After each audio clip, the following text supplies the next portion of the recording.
Memur burada en göstergelere disiplin affı istiyoruz.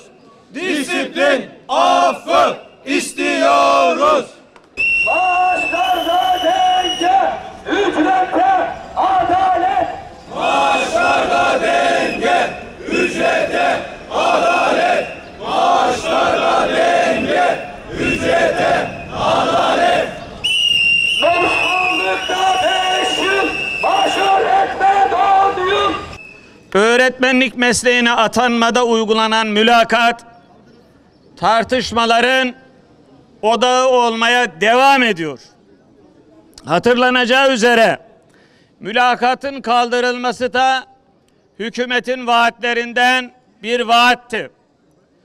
Ne kadar objektif yaparsanız yapın, kamuoyu vicdanı mülakatı kabul etmiyor. Bütün kesimlerin karşı çıktığı mülakat konusunda ısrar edilmesini asla doğru bulmuyoruz. Mülakatı kaldırın, genç öğretmenleri rahatlatın.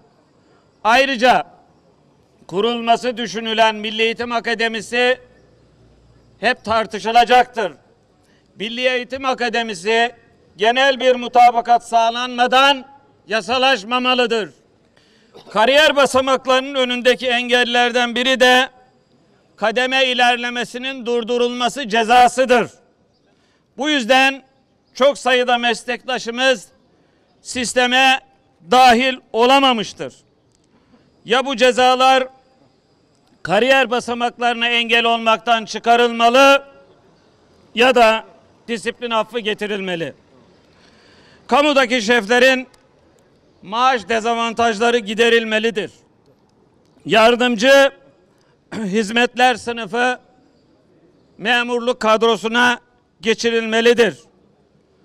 Toplu sözleşme ikramiyesinin CHP ve Anayasa Mahkemesi eliyle iptal edilmesi örgütlenme açısından büyük handikaplar oluşturmaktadır. Hükümet bütçede yeri olan toplu sözleşme ikramiyesi ile ilgili yeni düzenlemeyi bir an önce hayata geçirmelidir. Saygıdeğer basın mensupları, değerli arkadaşlar, öğretmenlik meslek kanunu ağırlıklı yapmış olduğumuz basın açıklaması burada sona ermektedir.